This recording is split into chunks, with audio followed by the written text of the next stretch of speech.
이번 시간에는 영국의 스튜어드십 코드에 대해서 살펴보도록 하겠습니다. 우리나라는 2016년 12월 19일 통상 우리가 스튜어드십 코드라 부르는 기관 투자자의 신탁자 책임에 관한 원칙을 공표한 바 있습니다. 그런데 영국은 이보다 한참 전인 2010년에 스튜어드십 코드를 도입했습니다. 그리고 우리나라의 스튜어드십 코드는 영국과 그 내용이 거의 대동소이합니다. 그래서 영국에서의 스튜어드십 코드가 제정된 배경 및 그 내용을 살펴보면 우리나라의 스튜어드십 코드가 갖는 의미와 나아갈 방향을 진단함에 도움이 될 것입니다. 여러분들이 잘 아시는 바와 같이 2007년에서 2008년에 걸쳐서 글로벌 파이낸셜 크런치라고 불리는 금융위기가 전 세계의 금융 경제를 휩쓸고 지나갔었죠. 글로벌 파이낸셜 크런치의 발단은 미국에서 부동산 가격이 폭락하면서 서프라임 모기지들이 부실 채권으로 전락해버린 것이죠. 하지만 이것은 주택시장이나 서프라임 모기지 대출을 한 모기지 뱅크들의 문제로 국한되지 않고 전 세계의 금융시장을 강타한 초대형 태풍으로 발전했습니다.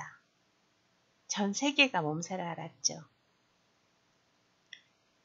사태가 어느 정도 진정되고 2008년에서 2009년에 걸쳐서 왜 이런 광풍이 불었는가를 되짚어보는 과정에서 특히 그 상장 기업의 매니지먼트의 권한이 적절하게 행사되도록 하는 통제 장치가 거의 작동하지 못했다는 반성이 일게 되었습니다.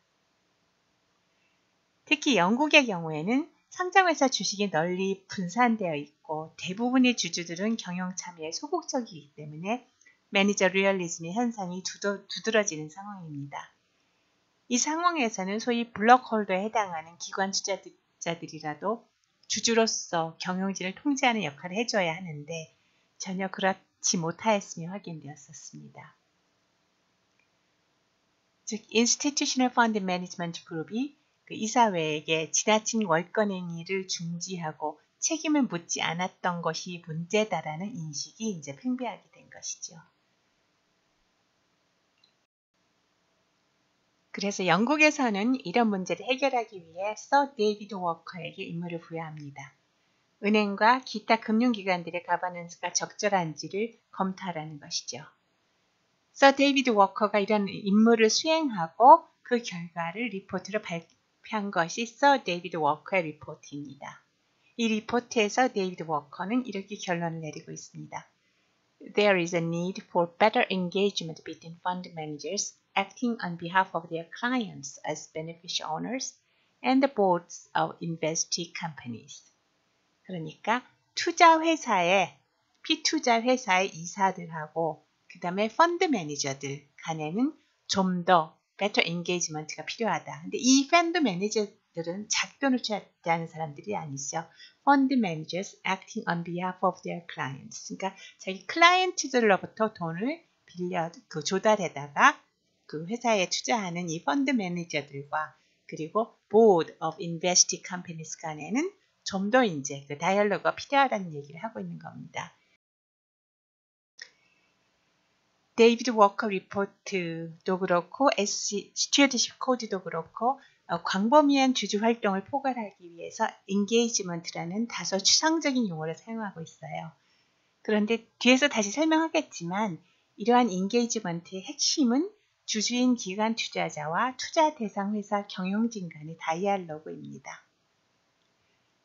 그리고 여기서 말하는 better engagement를 구체적으로 어떤 식으로 하여야 하는지에 대한 가이드라인을 제시할 임무를 FRC가 수행하도록 권고하고 있습니다. 그래서 FRC에게는 FRC develop and encourage adherence to principles of best practice in stewardship by institutional investors and fund managers 라고 권고하고 있죠. 즉 FRC는 기관 투자자들과 펀드 매니저들이 스튜어드로서의 역할을 수행함에 있어서 그 기준이 될 베스트 프랙티스를 발굴해라. 그리고 이 기관 투자자들과 펀드 매니저들이 이 베스트 프랙티스를 준수하도록 장려하라. 라고 권고하고 있습니다.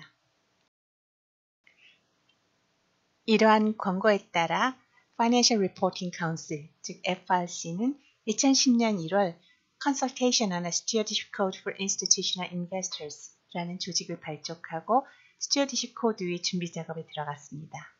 그래서 마침내 2010년 7월 스튜어디십 코드를 공포하고 시행에 들어갑니다.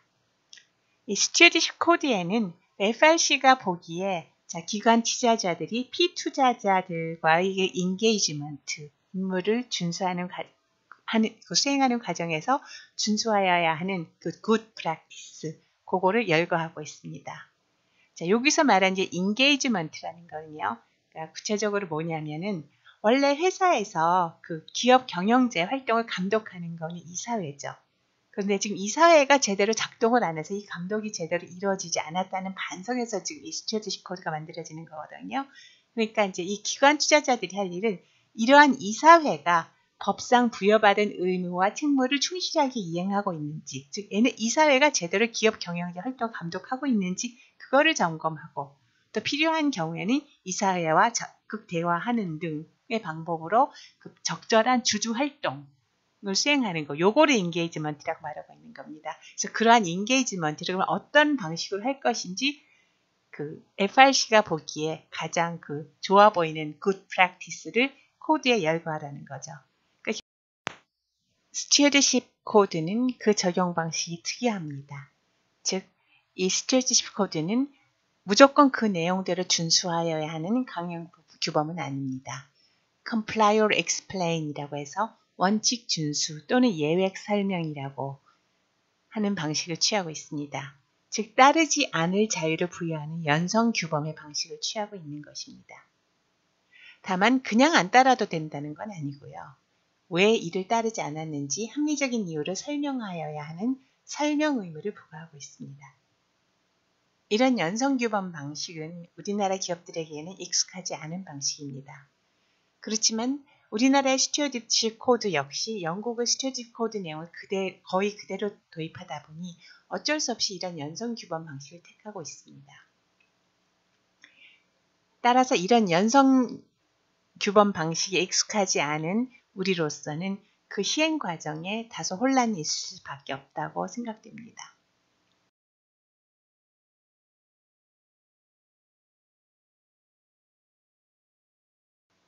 FRC가 2010년 공포한 스튜어디십 코드의 그 서문은 스튜어디십 코드의 목적을 이렇게 규정하고 있죠.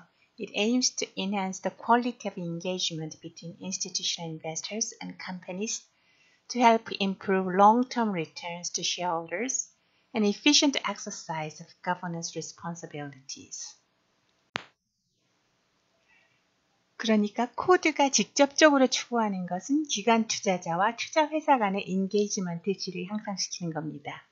이렇게 인게이지먼트 질이 향상되면, 즉 기관 투자자들의 주주 활동의 질이 향상되면 그것은 결국 주주들의 장기적인 수익 개선을 가져오고 동시에 governance responsibility를 효과적으로 행사할 수 있게 된다는 이야기죠. 결국 핵심은 A stronger link between governance and investment process가 형성되기를 기대하는 것입니다.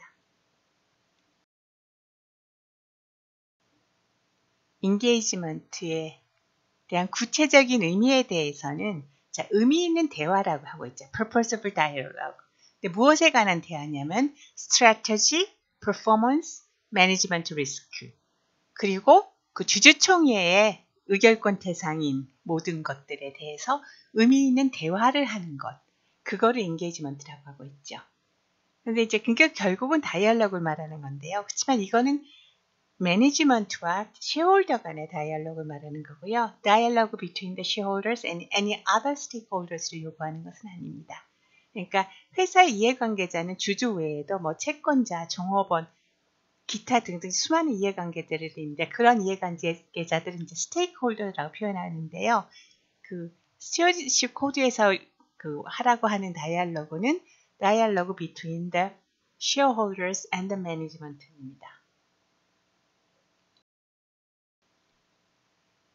이제 영국의 스튜어디십 코드는 그렇다는 거고요. South African King III Corporate Governance Code를 보면은 스테이크홀더 릴레이션십스의 중요성을 인정하고 특히 경영진은 develop a strategy and formulate policies for the management of relationships with each stakeholder grouping.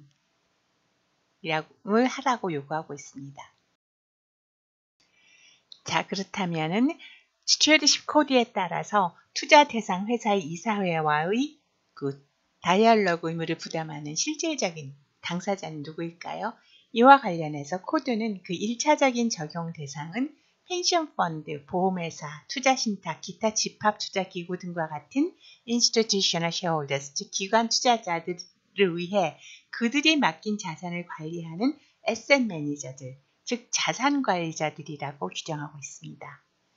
즉 이러한 기관 투자자들의 자금이 투자 대상 회사에 투자되는 것이지만 투자 대상 회사의 이사회와 다이얼로그 의무를 부담하는 것은 에셋 매니저들이라는 것입니다. 그래서 FRC는 이러한 자산운용사들은 그들의 웹사이트에 그 스튜어디십 코드를 어떻게 컴플라이 할 것인가, 아니면은 컴플라이 하지 않는 경우에는 왜 컴플라이 하지 않았는가를 공시하도록 요구하고 있습니다. 이에 대해 펜션펀드 등은 이러한 기관 투자자들은 자신들이 펀드 매니저들에게 주는 맨데이트를 통해서 투자 대상 회사의 실적을 직접 또는 간접으로 모니터하는 것이 충분히 가능하지 않냐. 그렇다면 투자 대상 회사의 경영 실적을 모니터할 책임을 펀드 매니저에게만 부담하는 것은 부당하다, 이런 지적이 있었습니다. 그래서 결론은 제일 밑에 하단에 있는 박스가 되었습니다. The FRC encourages all institutional investors to report whether and how they have complied with the code. 그래서 결국 모든 기관 투자자들에게 그들이 코드를 지켰는지, 그리고 지켰다면 어떻게 지켰는지 그거를 리포트하라고 그렇게 장려하는 것으로 결론을 내렸습니다. 스튜어드십 코드는 7 main principles, 즉 7개의 핵심 원칙으로 구성되어 있어요. 그리고 그 핵심 원칙의 이행을 위해서 안내 지침이 각 원칙별로 마련되어 있습니다. 이 시간에는 핵심 원칙이 어떤 내용인지만 간단하게 살펴보고 넘어가도록 하겠습니다. 첫 번째 원칙은 스탁자 책임, 즉 stewardship responsibility를 공개하라는 것입니다. Institutional investors should publicly disclose their policy on how they will discharge their stewardship responsibilities. 두 번째 원칙은 이해상충 방지에 관한 겁니다.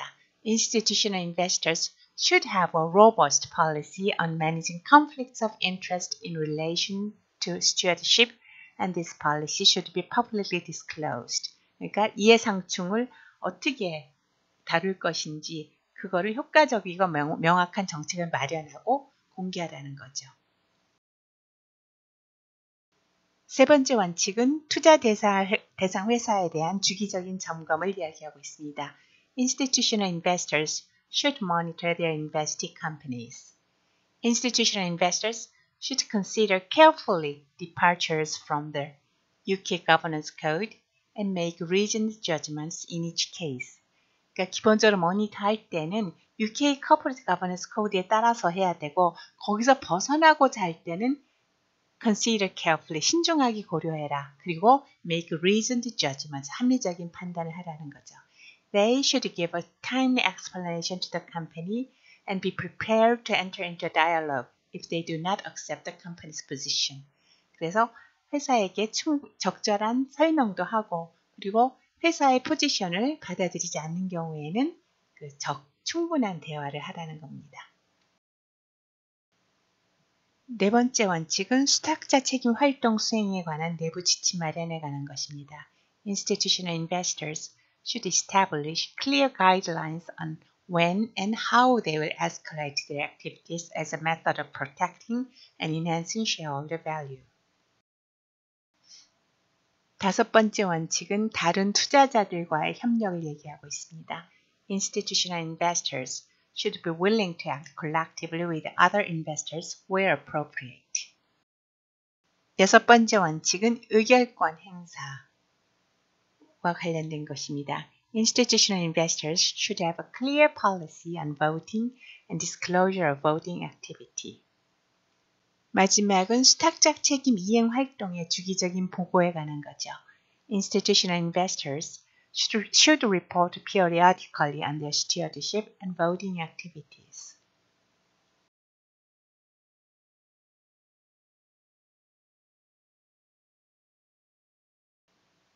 자, 그렇다면 그 institutional investor는 누구를 위해서 스튜어드십 코드에 따른 이런 의무를 부담하는 걸까요? 즉 스튜어드십 역할의 수혜자는 누구일까요? 이거에 대해서는 코드에는 규정이 없습니다. 다만 일반적인 회사는 그냥 공공복리죠. 네, 구체적으로 말씀드리면 그 회사가 운영하고 속해 있는 그 사회의 로컬 커뮤니티를 포함해서 모든 스테이크홀더의 이익을 위한 거죠. A duty to maintain sustainable value for the benefit of all stakeholders, including the local community where the company operates and society in general. 그러니까 결국은 공공복리가 되는 거 아니겠습니까? 굉장히 넓잖아요. 스튜어드십 코드에 따라 기관 투자자들이 그 전문성을 발휘해서 상장 기업들을 모니터해 준다면 결국 그 기업이 속한 사회의 경제 발전에는 큰 도움이 될 것입니다. 그런데 문제는 기업을 모니터한다는 것은 아무리 전문성이 있다 하더라도 거저되는 건 아니죠. 시간과 노력을 투자해야 됩니다. 그런데 단기 투자자들은 이런 주주 활동을 통해 장기적인 주주가치 향상을 추구하기보다는 스톡 피킹과 에쿼티 트레이딩에 돈과 인력을 집중적으로 투자하려 할 것입니다. 그렇게 되면은 결국 이런 모니터링은 장기 투자자의 몫으로 남게 되고요. 그래서 결국은 장기 투자자들이 시간과 노력에 단기 투자자들이 프리라이더가 될 문제가 있습니다. 또한 스튜어드십 코드에 따른 책임 이행하려면 결국 다이얼로그 관련해서 누가 책임을 지느냐를 따져봐야 될 텐데요.